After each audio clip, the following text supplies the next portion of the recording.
very simple agenda item we have in front of us, and that is the renewal of the license to for 72 West 109th Street, the renewal application for the New York City Taxi and Limousine Commission. Is someone here to represent Special Radio Dispatcher Corp? Let's see. If you are here, I don't see them yet, but if you are here, because I don't know everyone's names, please. Howard, the minutes. We need someone to volunteer. Okay, it's going to be, this is the night to volunteer because this is the night. There's only one item.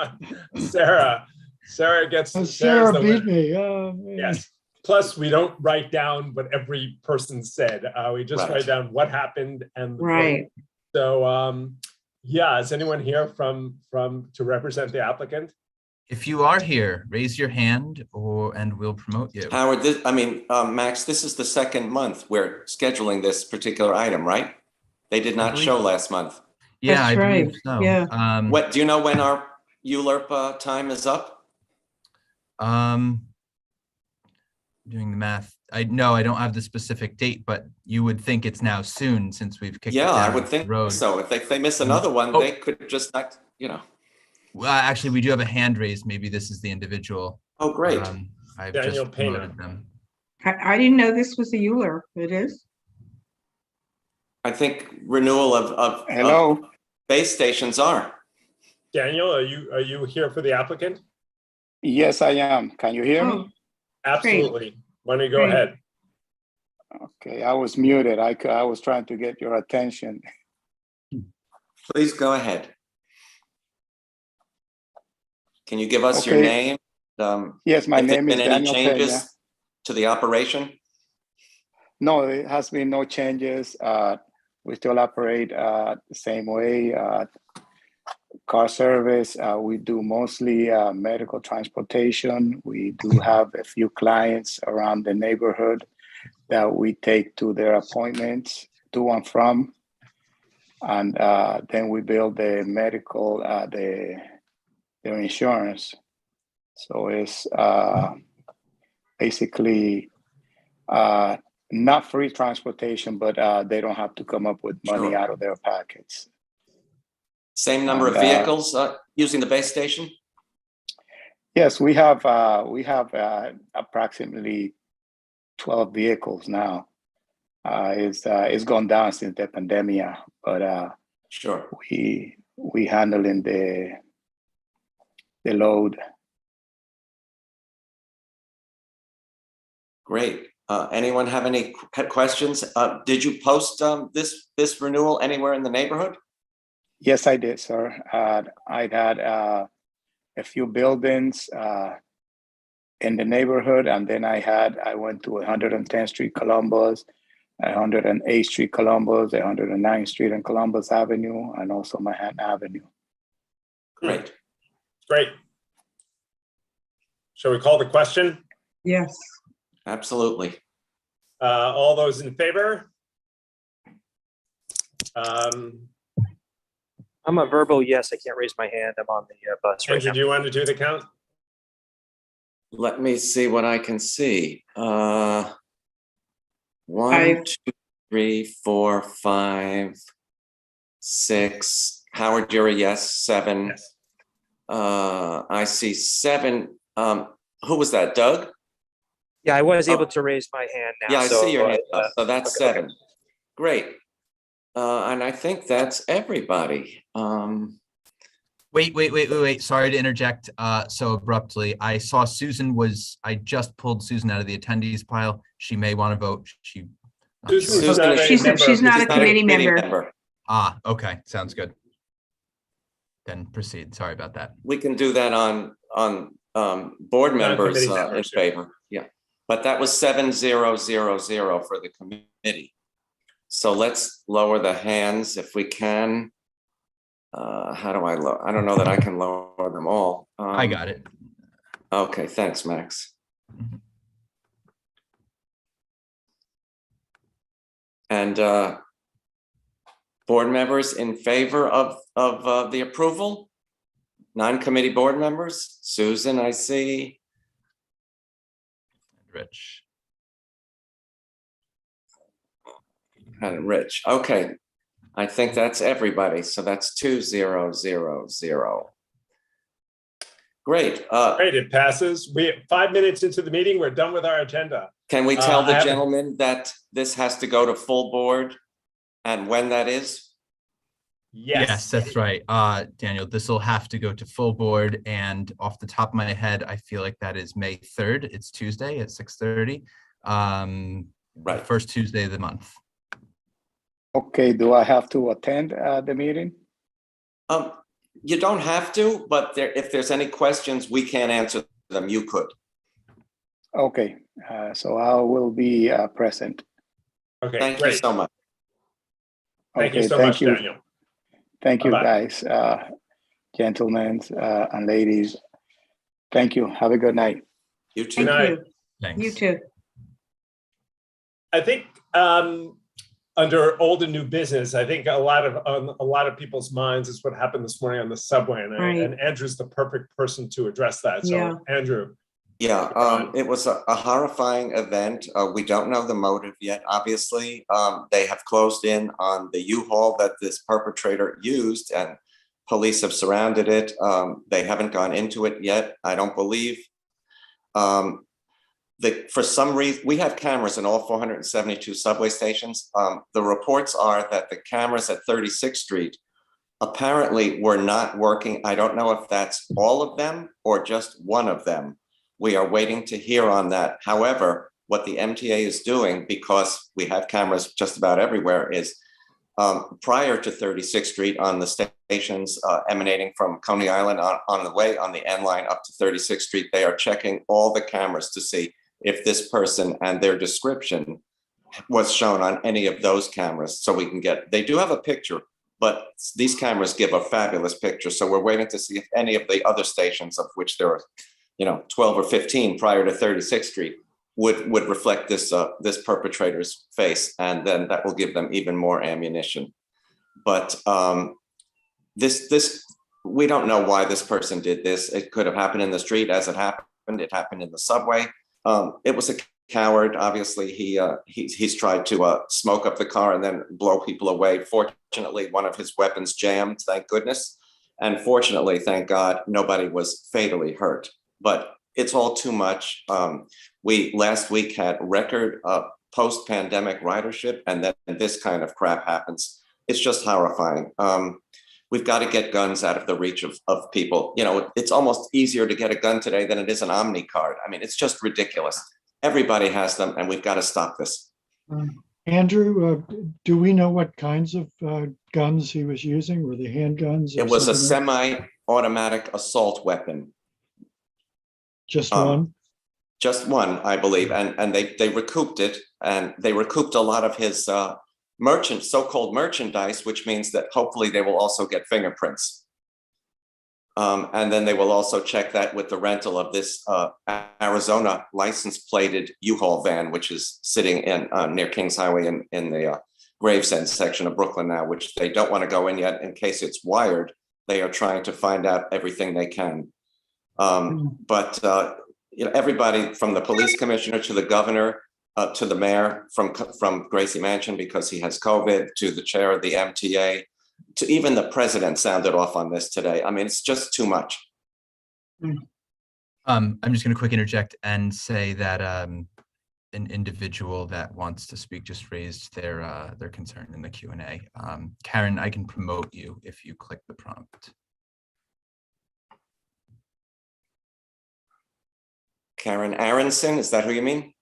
Yes, that is correct. Let's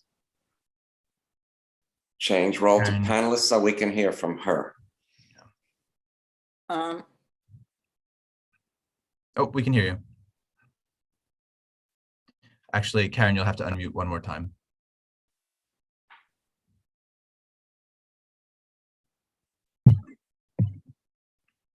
Go ahead. Karen, can you hear us? Yes, I was unmuting and turning on the video. Thanks for having me. I live on West 76th Street, the block with Riverside Chapel. We have a school. We have 2 long city bike stations, and a synagogue. And they recently put in an electric vehicle charging station that says it'll open soon. I was curious about how many charging stations there will be, what kinds of rules governing people using them and parking and waiting for them are. There are already lines. The buses for the schools stop traffic on our street. The synagogue uses all the free parking spaces. And I had asked our city council rep, Gail Brewer, and she bounced it to your committee. And Max and I exchanged a couple of emails, and he said they didn't know anything about how many there would be and where they would be and what the rules would be. So those are my questions. In other words, are we going to end up, if there are very few of these, are we going to end up with lots of cars, waiting in line to charge? Or will there be one on every block or what? I would love to know more. And there doesn't seem to be a lot of information. Fortunately, we have Colleen from DOT on with us, but our community board has approved 2 charging stations thus far, one that you're referring to and one in the 80s. But Colleen, can you answer some of Karen's questions? Yeah. Hi, everyone. It's Colleen Chattergood from City DOT. Andrew is absolutely correct. It's 2 that the community board has approved in their district. And there are rules and regulations that have been in place and as well as signage that depicts that the parking space is for EV charging vehicles. Karen, I'm going to put my email in the chat, and I'll be more than happy to send you all the information about this tomorrow morning. Okay, I don't think there was any consultation with our block association. It's right next to my building. I just have a feeling that it was done. And 2 for the whole west side doesn't seem like enough. Well, we brought this to the community board and it was on their agenda. So, public information was out there about the 2 locations. And I believe signage was posted Correct. in both locations to alert the block that this was being discussed. Boy, none of us, in my building, and there are 27 units, noticed it. So if there was signage, it was hidden.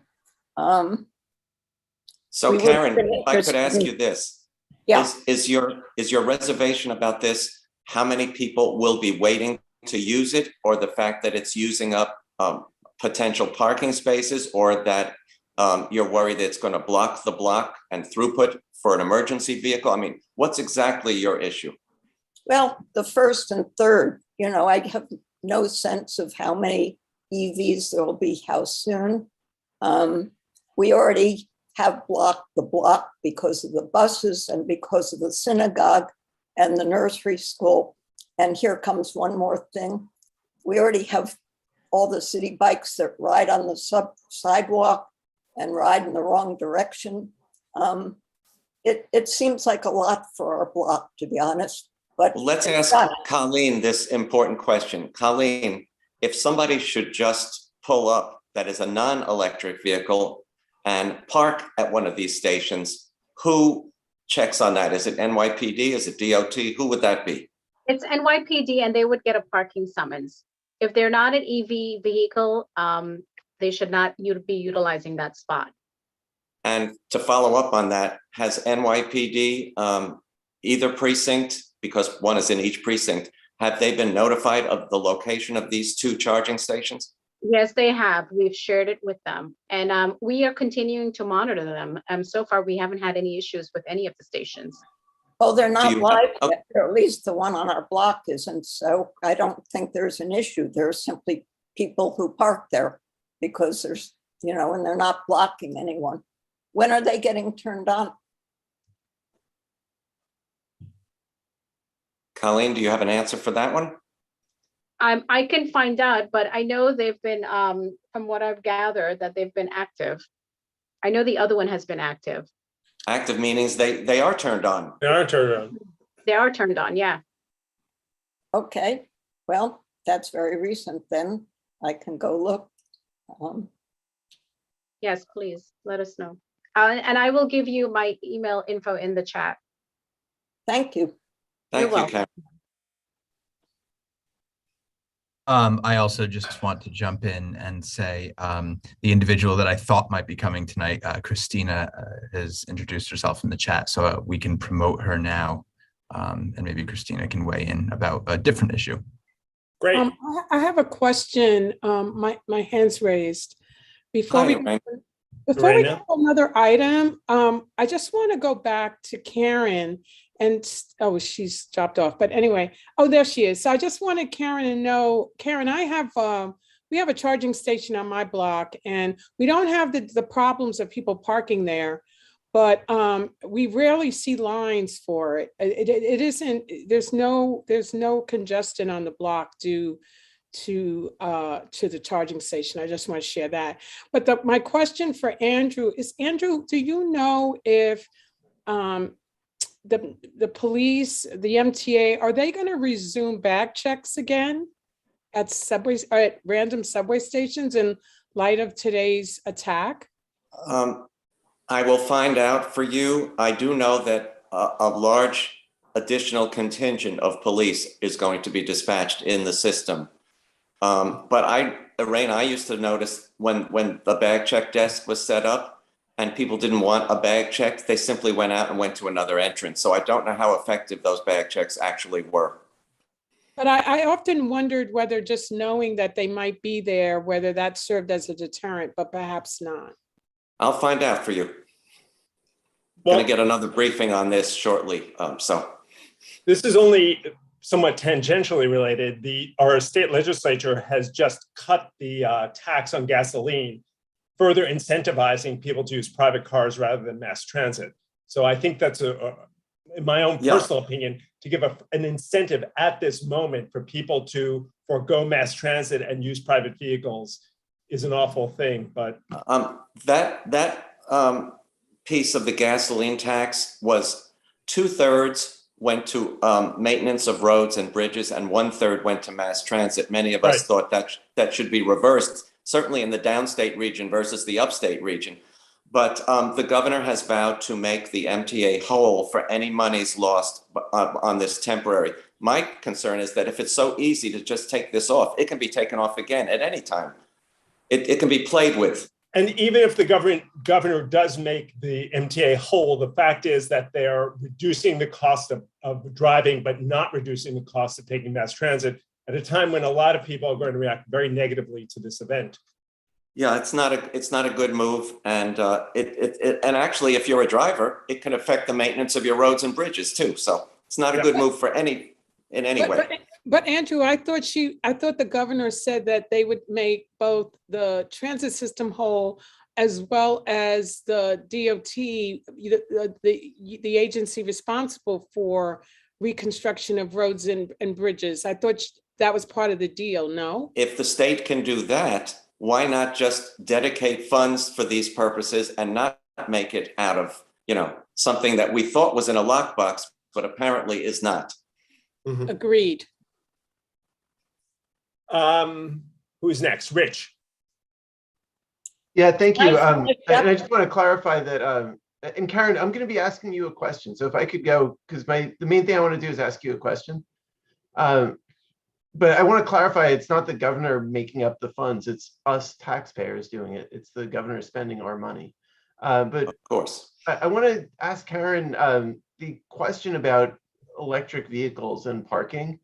I'm curious what you would recommend as good policy, because putting aside the issue of parking overall, and I know that's a really contentious issue, I think as policy, there's an argument that it's better for us to encourage people to drive electric vehicles than gas-powered vehicles.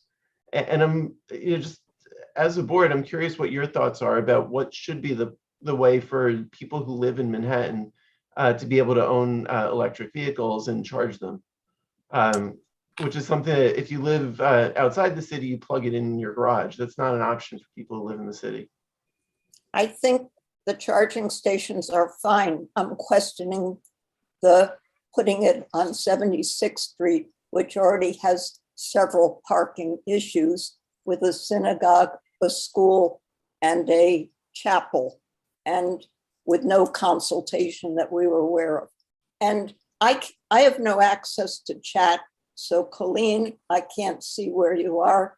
If you write to me at karen.aronson@gmail, I will get it. And you can see how to spell my name. I will do that, Karen.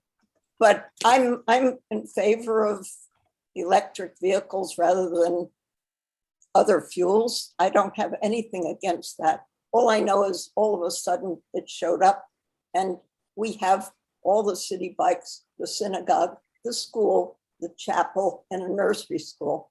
And our block gets 86th Street, which is what I heard you say is the other one, is a much wider street than 76. It's not 86th Street. Oh, okay, sorry. What is it? Where was it? Colleen, do you recall the other one? 83rd. 83rd, okay. And there's Which actually also is one another block that has, I think, the post office and a police station, or it has a few things. There's also one on 93rd between the Columbus and Central Park West. Ah, I think is there one on 83rd? I think it was 93rd, not 83rd. Yeah, it's not 83rd. 93rd between Columbus and Central Park West. Right. Which also has I just a don't busy have school. a sense of how Yes, many it does have a vehicles. busy school, 2 of them on that block. I just don't have a sense of how many vehicles, how fast. I don't think there are that many EV that need charging yet. But over a year or two, it's going to grow. And it's right next to my building and I can see the line of parked cars and the honking and the can't get around. And that's what concerns me. Thank you. Hopefully less fumes. Definitely less fumes. Yep. Thank you. Ken? Yeah, well, regarding e-vehicles, I just told Karen there was a great, she's still here? Yeah, there was a great article in the Times about a week and a half ago about how New York City is really behind on creating charging stations and creating a fleet of e-vehicles in the municipal fleet. And it's kind of a chicken and egg thing because you want to, it's hard to get people to buy e-vehicles if there aren't charging stations, but it's hard to build a consensus for having charging stations on your block or anybody's block without having a lot of e-vehicles who are demanding it or calling for it. So, it's going to be kind of slow going, but hopefully hopefully everybody will start riding bikes. But and I on the gas tax, I just want to mention that it's a lot easier to reduce the gas tax than it is to put it back in place. That 12 cents or 16 cents may be challenging to put back, as small as it is. And I had one other thing to bring up. Is that okay now, or? Yes.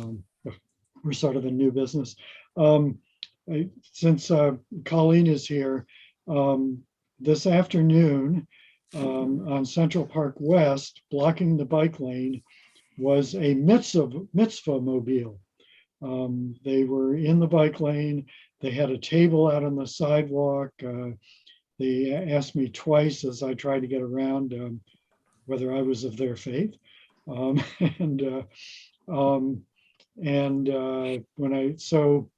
I came back, an hour later, I suggested they might want to move it.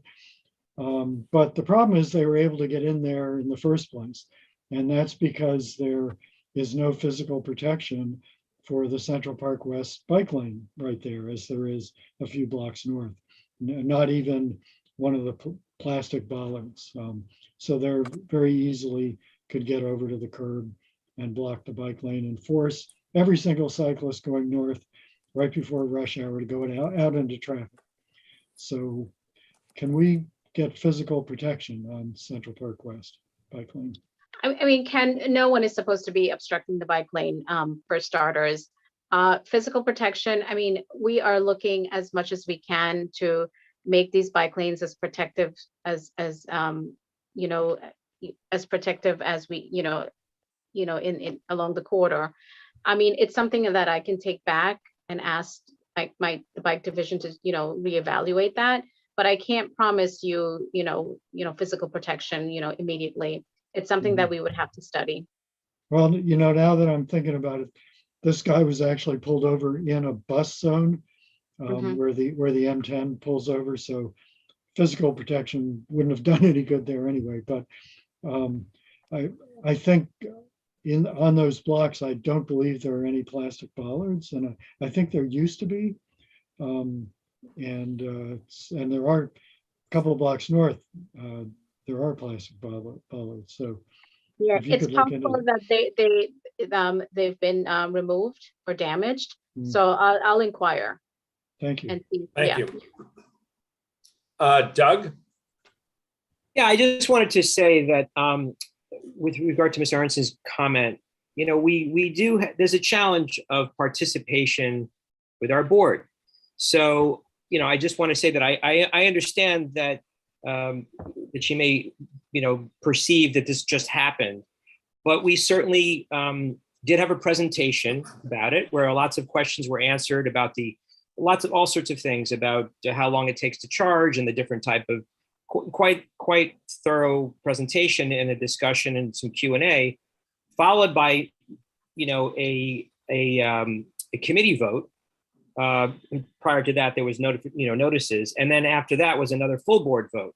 So I just want to say that I urge everybody within the sound of my voice to check our website for agendas, because we're talking about a lot of different things, and it's your community, and you should, don't just wait for something to come up on your block. Check our website, check it often, and see if there's something that concerns you. That's all I wanted to say. Thank you, Doug. Peter? Hi, thank you for calling on me. Couple of things.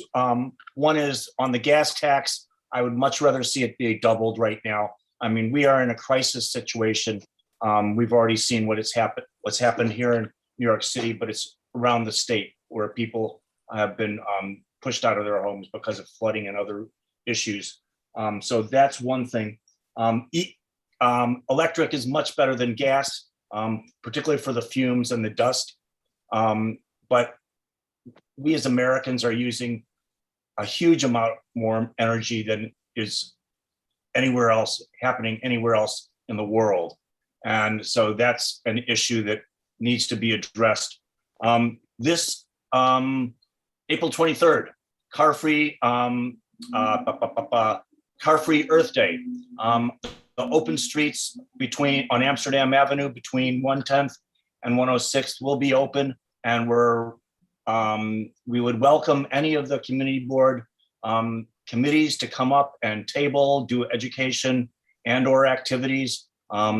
Bring your jump ropes, bring your chalk, come on up. We will have a variety of activities, and that is on Saturday, April 23rd. We put the barricades up at 10 a.m. and take them down at 8 p.m. Thank you, DOT, for that. Unless people have questions, I'll stop. Thank you. Thanks, Peter. We have Jay Adolf and then Rich Robbins. Jay, you have to unmute yourself. I apologize. I was distracted for a minute. Ken, did you say the gas tax was 16 cents a gallon? No, they reduced by 16 cents, wasn't it? It's either 12 or 16. I can't remember which. I think it's reduced by 16. Yeah, that's what I was saying. I would just suggest that it's not going to make any difference with regard to automobile use, with prices approaching $5 a gallon. That 12 to 16 cents a gallon isn't going to incentivize or de-incentivize anybody from automobile travel. Well, maybe if the subsidy we use for mass transit would incentivize people to take mass transit. And then we're just questioning the sense of using this money to subsidize private transportation, car transportation. Rich. Barbara's not spoken yet. She could go first. Oh, Barbara, sorry.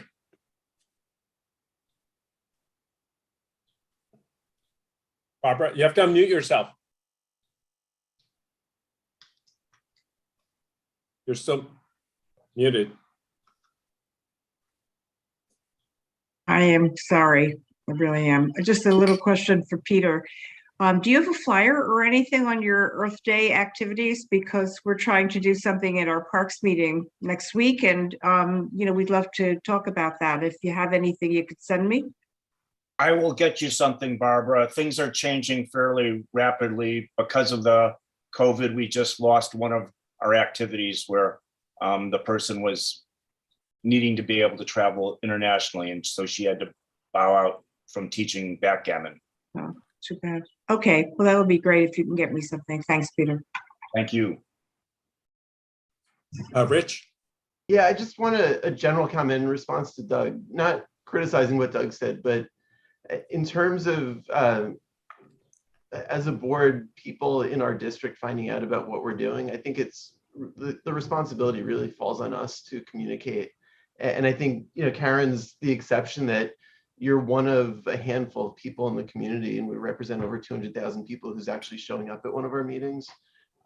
We need to make it easier for people to find out about things happening, especially on their block, and expecting people to go to our website, expecting people to even know about us, let alone to go to our website on a regular basis, is unrealistic. I think we need to make it really easy for concerned citizens like Karen to know if we're talking about something on their block, and let them know how to participate. Thank you. And Doug, I'm not criticizing you. I just think I'd like to respond to that just because you mentioned it. I didn't take it as a criticism, and I'm very empathetic to Karen as well. I did. My only point is I think it's a bilateral thing. And this happens on every, on federal level, the state level. You want to know what's going on in your community, you got to seek it out. But yes, we have to do a better job at getting the word out, and our municipal partners and notices. So I'm not disagreeing with what you said, Rich. I just think, I have lots of friends and family that don't pay attention, but until something happens, and then all of a sudden there's a lot of blame to go around. And like, well, when was the last time you attended a meeting, or even bookmark Community Board 7 and check out once in a while. But yes, we can do a better job. I agree with you. I just think it's, it's sort of it's society in general. It's not just community boards. It's federal involvement, state involvement, everything. So we all have to just do a better job at caring about, they say all politics is local, but anyway, that's all. Christina Bao, do you have a comment? That's actually the individual that wants to bring up another topic, actually. Okay. We might have to finish on this one first, but I know she's been eager to join.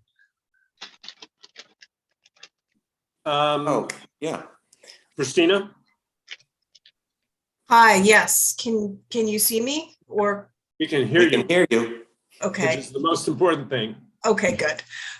So hi, thank you for giving me an opportunity tonight. I actually live on 96th Street between Amsterdam and Columbus. I just wanted to talk briefly about a pedestrian issue at night on the north side of 96th and Central Park West, right outside the park. So I run there a few times a week. A couple of times when I've crossed on the north side, 96 Central Park West, I've almost literally been roadkill twice. Once by a FedEx truck and another by a private passenger vehicle.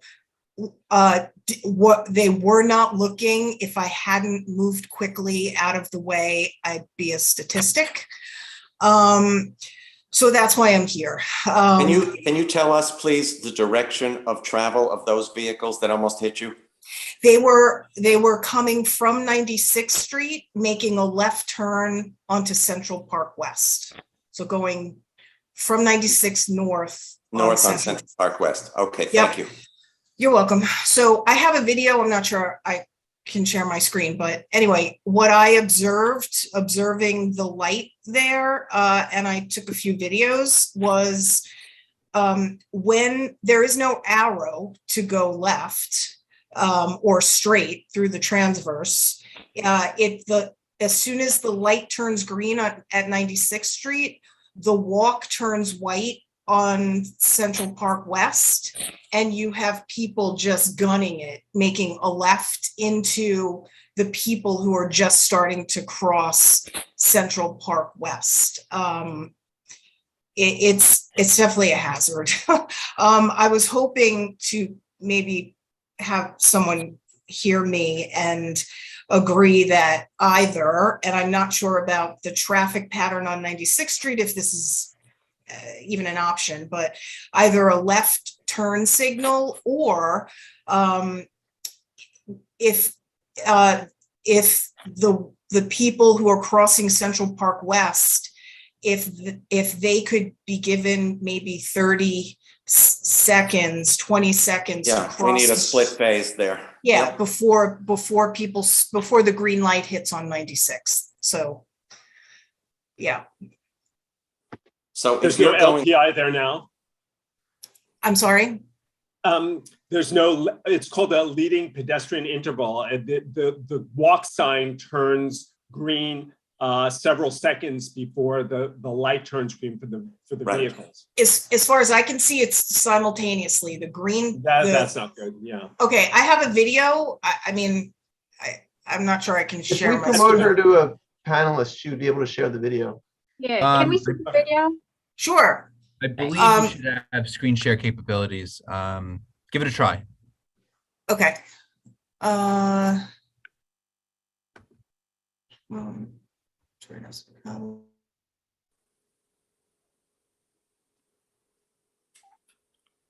otherwise we can just promote her if it's not going to work.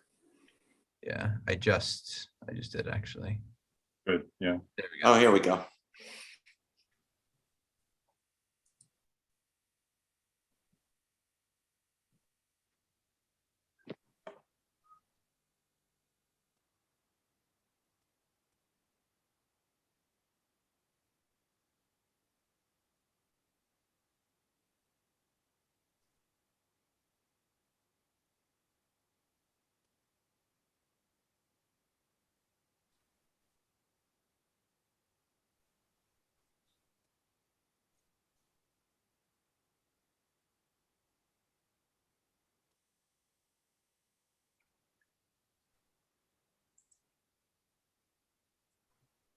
Colleen, could we put in an LPI at the very least?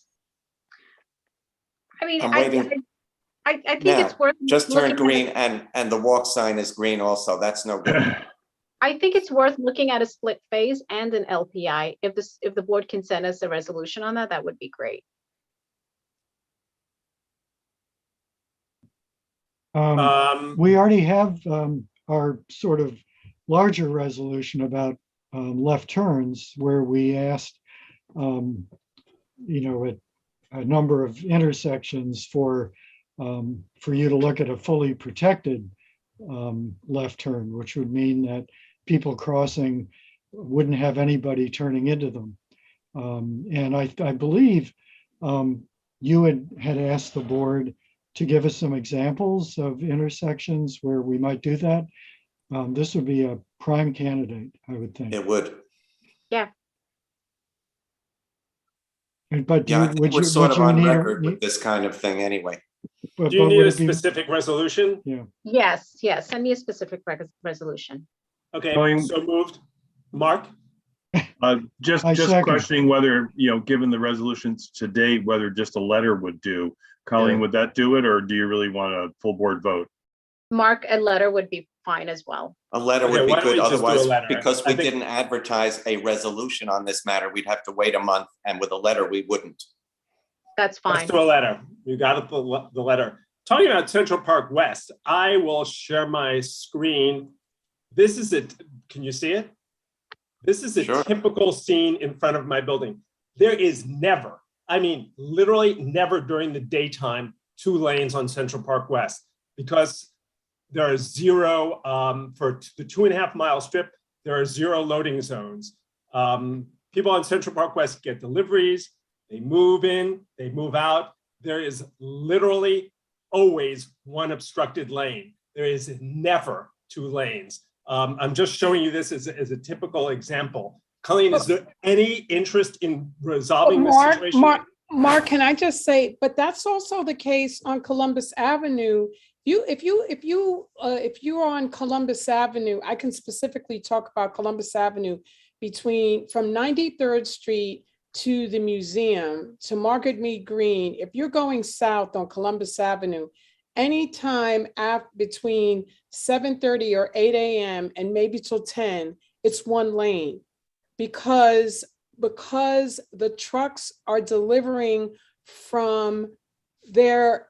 You have the bicycle lane, you have the shed, and then you have the deliveries on the east side of Columbus Avenue, and on the west side of Columbus Avenue, you have the shed, and then you have a delivery truck, and you have literally 1 lane.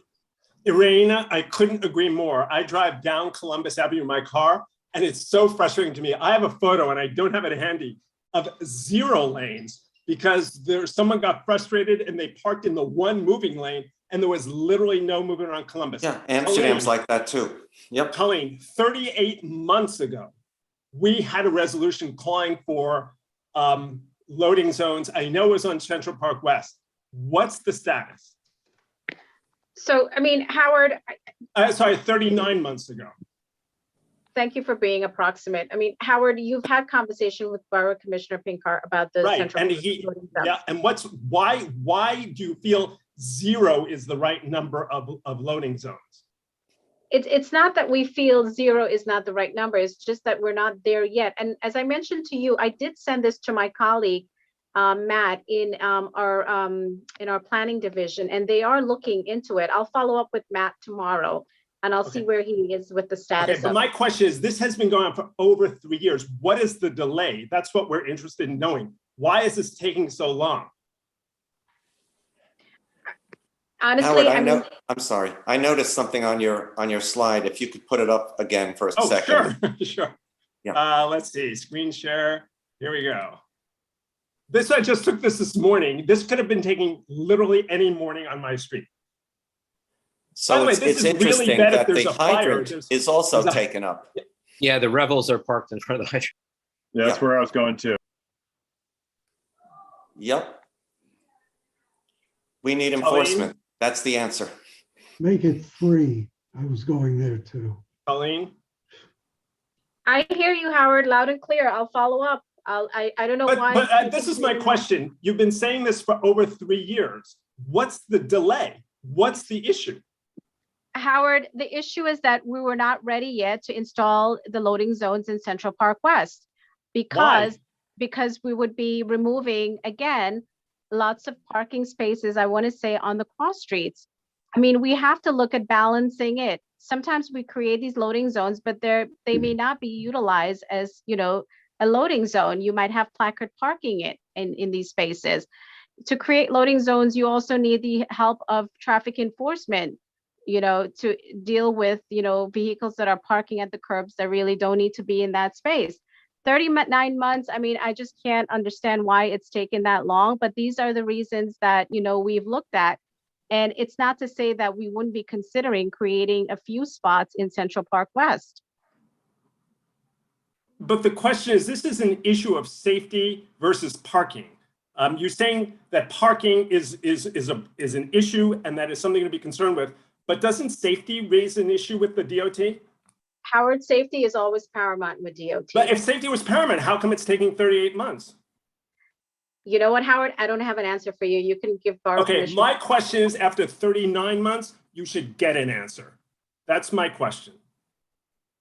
Well, I mean, okay. Can you get it for next month? I will try my best to get you an answer, Howard. Thank you. Thank you. Susan. I have a simple question for Colleen, but I feel like she's already been beaten up quite significantly. You know what, Susan, I actually do feel like I was beaten up. Yeah, I think it's sort of uncollegial. And actually, you were. And I think, you know what? You I were really being think beaten I'm Let me up. just interject. Yeah. I don't think that was the intention. That was clearly not the intention. But it was the tone. Wait, it was this is a safety concern that has been going on for years now, and I'm expressing some frustration. Colleen comes to every meeting. She's a trooper, and we really appreciate it. What I'm expressing is just a certain frustration that there is a major safety concern that was raised over 3 years ago by this board, and it hasn't been addressed. It is frustrating, and there's no denying that. I don't mean to beat up on Colleen. I think she does, again, a great job by coming here every month as a trooper, but anyone who's interested in street safety has to admit and she just left. Well, she's no longer on the screen, Howard, so maybe you can send her a polite note. Okay, I will. It is very frustrating. This is a safety concern. I don't know what happened to her. Can I say something? I can tell you what happened. Yes. She left because she said she didn't want to be treated that way. I'm going to. Let me just say. Excuse me, can Howard? Okay, Susan. I just note that this is Colleen's job. To hear from the community, and it's not personal. She should not take it personally. She's representing an institution in the city, and this is her job. So Ken, excuse me, her job is not to be verbally abused. I'm sorry, I don't Ken. think Howard. That's not her job. Howard did not. Irana, with all fairness to me, I was expressing frustration. Yeah. Now, Howard, you always beat up on her, and it's very embarrassing. She doesn't feel that way because she dropped off the call. She's our spokesperson. She doesn't make these rules. If her department doesn't do what they're supposed to do, she tries her best to be nice about it. And I agree with that. I was just expressing the frustration that this has been going on over 3 years, and it's a major. We hear you, and also having a loading zone is not exactly the be all and end all in safety. There's so many other things we need to address as well. I agree. I just want to say I also watched my 100-year-old next door neighbor navigate that situation, and it is really awful to watch that. I'll just add that. We have a few people, Susan, then Rich Robbins, and then Jay. Yeah, I had a question for Colleen, but she's gone now. So I'm going to sign off for the night. Thanks very much, everyone. Okay, thanks, Susan. I'm just going to quickly just see if we can get us on track real quick. We were originally talking about Christina's, and then we deviated a little bit. I don't know if we wanted to quick finish up on that because I'm not sure if we decided we needed to quick write a letter. Sorry, not a resolution. I think there was general consensus that we should have a letter. Okay. We should have a letter. Absolutely. And can we just talk about what the letter is going to say? Yes. It's going to call for a fully protected left turn. What I wrote in the minute was a leading pedestrian interval and split phase signaling. A split phase signaling, right. Well, I would argue for also saying if DOT deems it appropriate to put in a fully protected left, because Colleen did ask us for instances in the district where those might be advisable, and this looks like one place. Does everybody know what that means? What a fully protected left is? Yes. Can we get that in the letter? Maybe you can explain it to those people in the public that don't know what it is. Yeah, I'm not sure what it is. It would just those cars that were making a left off of 96 onto Central Park West would have a red light as long as pedestrians had a walk signal. And so there would be no legal way for a car to cross into the path of a crossing pedestrian. And studies show that's the safest thing you can do. And studies also show that left turns are the most dangerous thing that can happen in an intersection. Mm-hmm. That would be wonderful.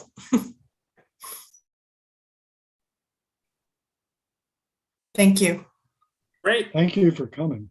what we would, unfortunately, we can't ask Colleen because she's not here, is what would that do to the throughput for the transverse? But we can put it in the letter, and if we get a response, we'll find out. It might challenge DOT's assertion that they put safety first.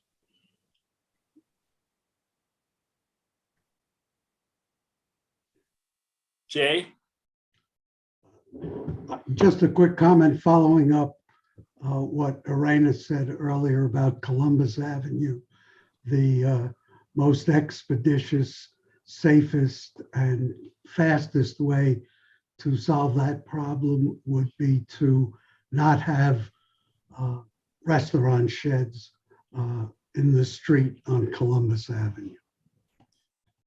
That's one way. I think that one way imposes certain costs that mere enforcement of double parking might not, but we can debate that. Erana, do you still have your hand up? Yeah, and actually Jay took the words right out of my mouth. That is the answer, because as long as you have commercial on both sides of Columbus Avenue who require delivery in the early morning hours, you will always have this situation on Columbus Avenue. And remember, we're also talking about 2 buses, and we're talking about school buses, as well as MTA buses, transit authority. But so the issue here is that where the sheds are is actually where trucks used to deliver to the commercial businesses on both sides of Columbus Avenue. You're shaking your head, Ken, but I've been living there for many, many, many, many, many years, more years than I'm willing to admit. And I'm saying that this situation has been exacerbated. People thought it was the bike lanes. It wasn't the bike lanes that created the congestion we're now experiencing on Columbus. It's the sheds, because that's where when the bike lane, the delivery trucks, before there were cars there, right? And then they removed parking and they created the bike lanes that pushed the deliveries further out. Then the restaurant sheds came in, and that pushed the delivery trucks further out, where they're literally in the street now. And so I know it's sacrilegious to say this in Community Board 7, but we have to revisit the sheds where they are. Now that people can eat indoors, let's please revisit the sheds and think about the impact that the sheds are having on traffic on Columbus Avenue. And let's think about our merchants. So I'll just end there. I'll get off my soapbox. Can I just get on my soapbox for 1 second? I've maybe lived here not quite as many years as you, but a lot of years. I'm pretty sure most of those sheds, if not all of them, just took over parking spaces. And there's always been double parking on Columbus Avenue. And before the sheds were there were parked cars. There were no loading zones. At least we have loading zones on Columbus. In some places, we probably need more. And especially since I'm not going to debate this with you, but where I live, which is on 93rd Street, and the way that I get to the office, either I'm walking, or if I'm late, I'm in an Uber, or I'm on a bus, I can tell you that between I don't know what's happening north of me, but 93rd South to the museum is a nightmare right now. It's a nightmare. Well, we also have a lot more traffic in the city. So got to factor that in. Let's see who we have next. We have Elizabeth.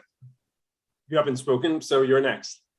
Sure, just a quick thing. I mean, look, these are all very complicated issues that we're dealing with. I would propose, as somebody who's been chair of the board and chair of a committee over the years, that the Columbus Avenue issue is a real one, and I do think it merits a separate conversation outside of this meeting tonight, perhaps with BCI, and I think it would be something that would be worth a conversation. That's all. Good idea. Thank you. I don't know, Rich and Peter have their hands up. Are you both want to speak now? I'll jump in and just say that Karen's had her hand up for a very long time. Oh, I thought there was an old hand. Karen. Thanks. I want to thank Rich for pointing out that people are really not going to go to your website to catch up. I spent 30 years as a reporter and editor at the New York Times, so I know a little about communicating. And my suggestion would be that it would be good for the committee to put some of what you're talking about and doing in some of the local communications media. I follow the city, I follow the West Side Rag, I follow Patch, as well as the Times, the Wall Street Journal, the Washington Post. There are lots of places, but there are local ones where you could, I read Gail Brewer and her predecessor. There are lots of places where you could tell people what you're doing and invite people to comment or whatever. I've never seen anything about it. I know some of the issues you're raising tonight are really important in our community, and I bet people would love to hear about them. So I appreciate all of you spending time on these things, but please reach out. People don't come to you. You have to come to them. And thank you. Thanks for having me. Thank you. But there's a question of how much we can do. If anyone has good ideas for again, we have the website, but if people have ideas for further reaching out, that would be very helpful. William, do you have your hand up? Yeah, I just kind of wanted to piggyback off of her point. Why I do agree with her that approach would be a good approach. I'm going to just say something that I think would be difficult for us to implement, but I think would be the solution. We need to go on social media. It's like CB7 needs a TikTok. No, I don't think we all should dance in a silly way or whatever. But if we create 15 seconds, yeah, I see Mark doing a little dance. No, I'm being serious. If you ask anybody who's in marketing, they're not looking at newspapers. They're not looking at, planes on the beaches. We're looking at TikTok. We're looking at Instagram. We're looking at Facebook. We don't use these platforms. TikTok is free, or I like to say free 99. You have someone who's tech savvy, who's willing to do it. The community board could really leverage that platform. It could bring in a new generation of people onto the board, people of my age and younger, who would be excited to be a part of improving our neighborhood, improving the city. So I want to also add that, in addition to just us using newspaper, really highly consider social media. And if you're running a big company, you're going to use social media, not using the newspaper. So that's just a point that I want to bring up. I'd be happy to discuss with anyone and how we can potentially implement that. If I could just respond to that, William. I mean, I was the person who actually got a Facebook page and a Twitter feed for Community Board 7 about 10 years ago when I first joined the board. So I support that wholeheartedly. I think there are ways we can work together on all these issues, and just wanted to amplify what you're saying. I do think it requires an amount of work and leverage from the full board and from the borough, from the community board office. And, I think we need to work more closely on that. But it was something that, again, was a challenge. Even live streaming our meetings was something that took an incredible amount of time. Getting Rich Robbins his, video camera to be able to live stream our full board meetings. Those are all things that we really depend on to make things more inclusive and transparent for everyone. So it's Max. Actually, I have very good news then for Will and Elizabeth and maybe many others. That's like the #1 bullet point in the job description we've been drafting for the new assistant district manager. We're kind of going to pivot the office a little bit to deviate from some of the what I might call antiquated long time duties and really go onto social media and have a big presence on that. So hopefully you guys will see that in the next couple months. Awesome. Thank you for that update. I appreciate it. I'm glad other people were thinking what we were thinking. So it's reaffirming. I appreciate it. Mark?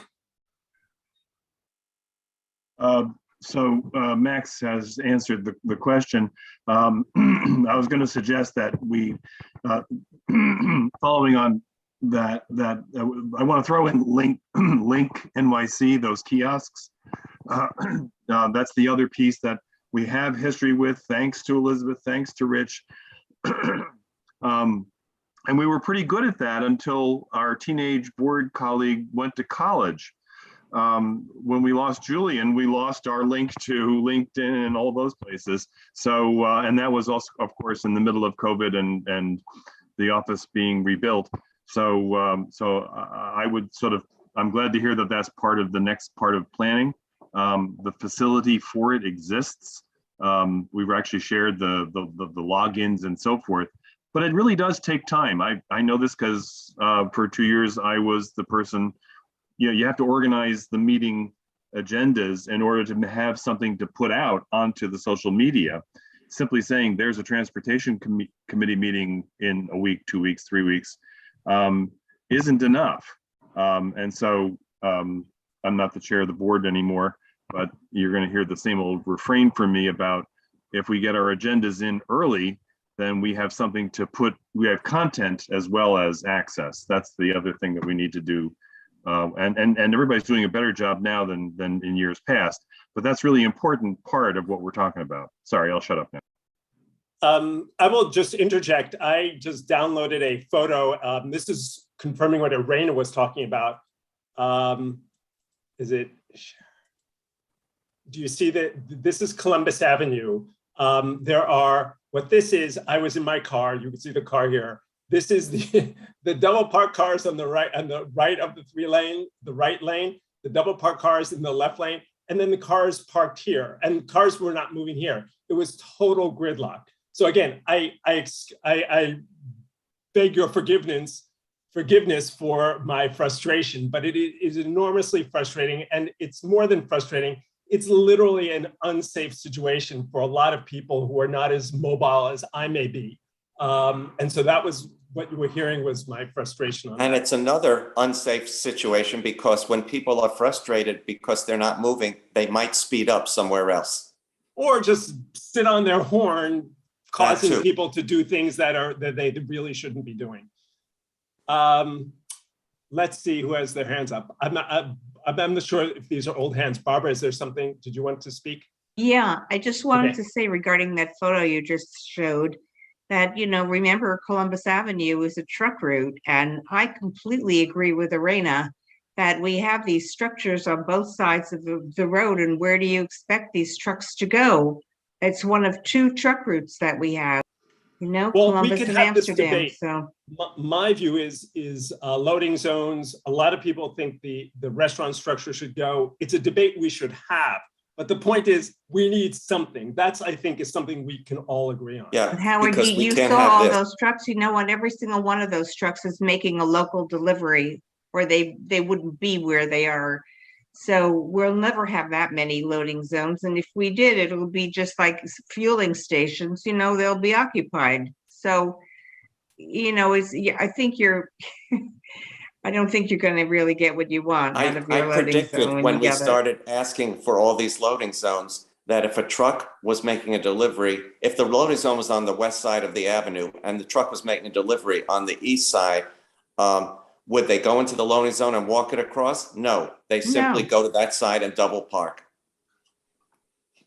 Again, we could have this debate. We're not going to solve it tonight. But then if there was the trucks that were unloading on the other side would at least go into that loading zone. So you'd have one or two lanes as opposed to 0 or 1. That's true. Sarah, you haven't spoken.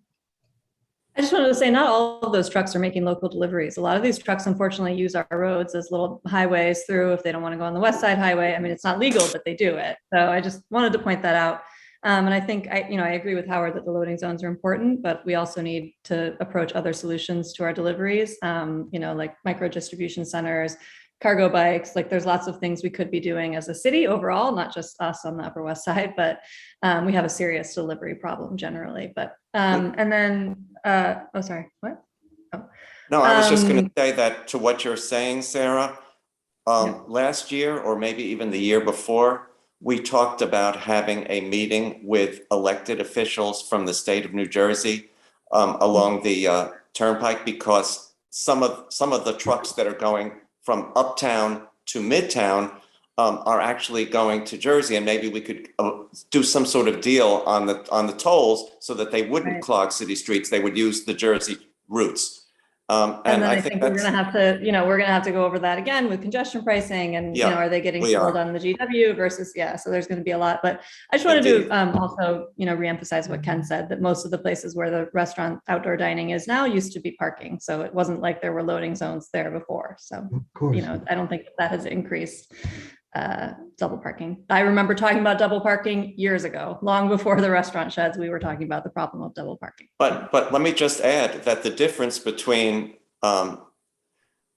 parking and these restaurant structures is in the morning rush hour regulations, parking was forbidden in certain streets during certain hours, whereas the restaurant structures remain.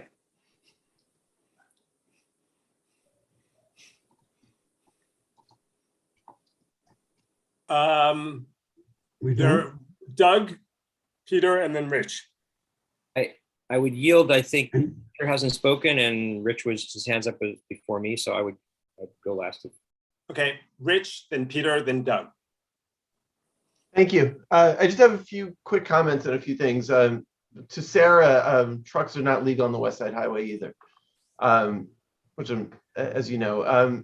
As far as Karen's point about posting to the media, that's actually something that's legally required. And again, not pointing fingers, but open meetings law does require public notice of the time and place of a meeting scheduled at least 1 week prior.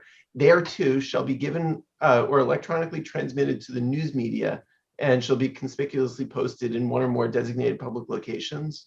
That's something that's legally required, and I don't think we're doing it. I know there are staffing issues, but that is something we need to be doing.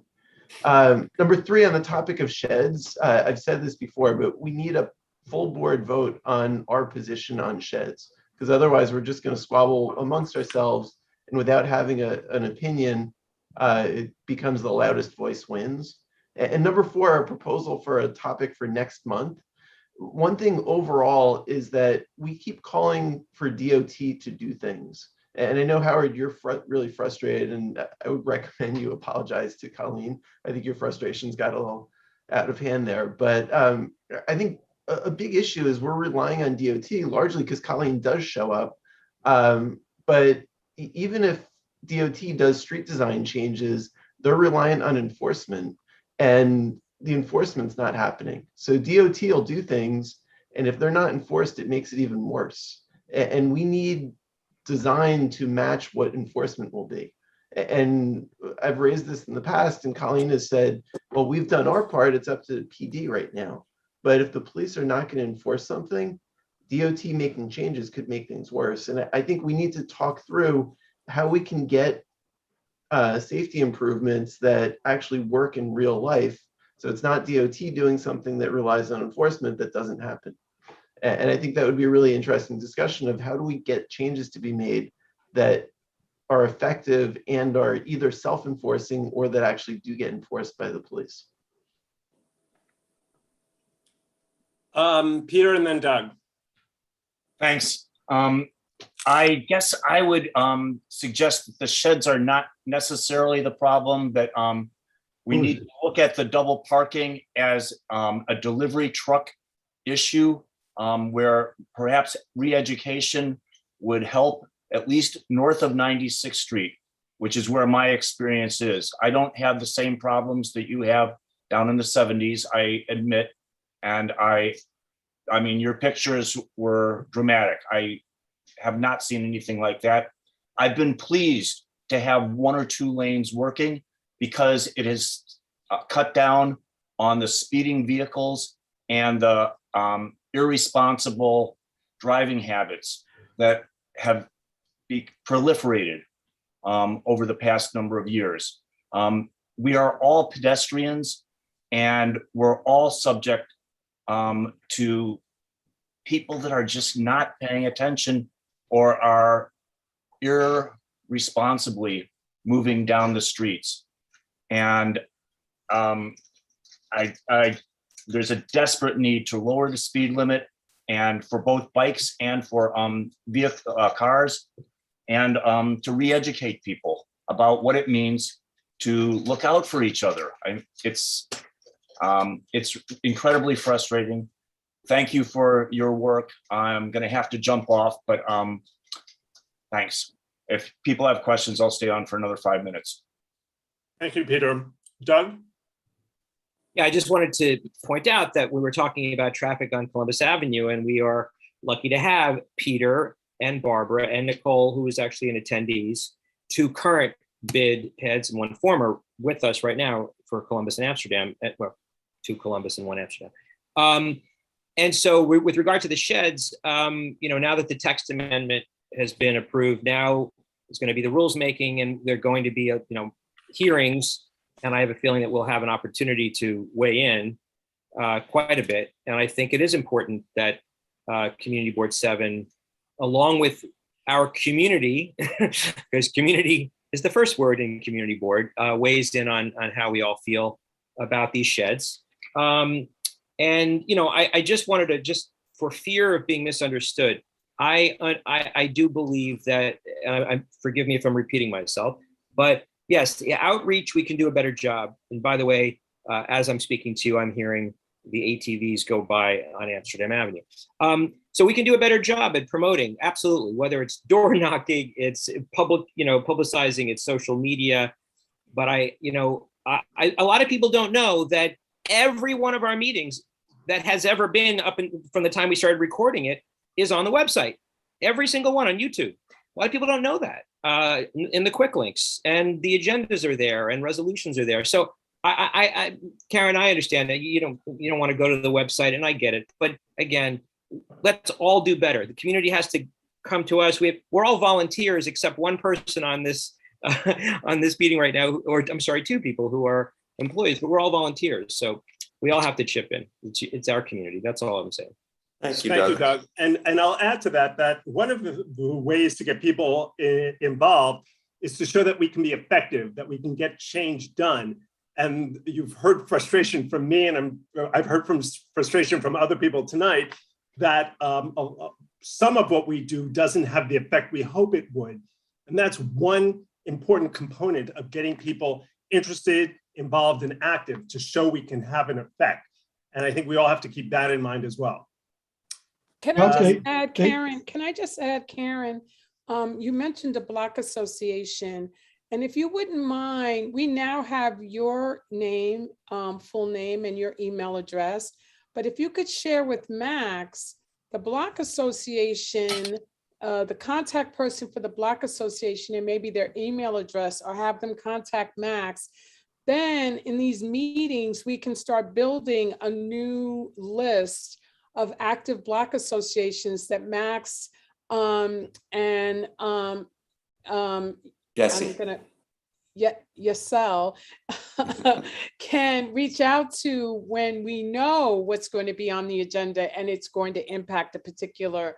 And one of the things I've been sort of trying to work on behind the scenes is talking to some people at Rebney, because I think some of the managing agents might be willing to at least give us a contact person for the buildings in our district, so that at least Max and his team have the names of the managing agents, and then like the managing agents can notify the buildings, because this is something I've been talking about since I joined the board. And Max, I would love to, have some time with you so we can just talk about how I can help you with this, because I really feel like, I come to the extent that I can get to meetings, and I'm sometimes frustrated that I don't feel as though there are enough community people at our meetings, and so I'd like to be part of the solution. That'd be great, actually. I'd appreciate that. Thank you. Anything else? Any Putting managing agents or presidents of buildings would be really good. Our block association exists. It's not nearly as active as it used to be, but it is there. We do a planting once a year. Do you know about the West Side Block Association? Chris Giordano? Federation, yeah. Yeah, It's a coalition of block associations on the Upper West Side. Yeah, I it's just also it's like to Chris add that and Steve the Anderson. community board represents those who live and work in the neighborhood. That's also people who work along between 59th and 110th, block to block. So just wanted to make sure that was clear. Anything else? I have a motion to adjourn. Second. Great. Thanks, everybody. See you all soon. Stay safe. Hey, Okay. Good Matt. night. Bye-bye. Oh, I think I Bye. shared you on the minutes. Did you get that? Is that a good way to share them? Yes, you'll just also want to share them with Jesse as well, but yeah. Oh, with Jesse. Okay, Jesse, do I have your email? Just so that way we both have access. I can send you Okay. her email or she can. We can do Okay, that. great. Okay, All right, cool. thanks. Bye. Yeah.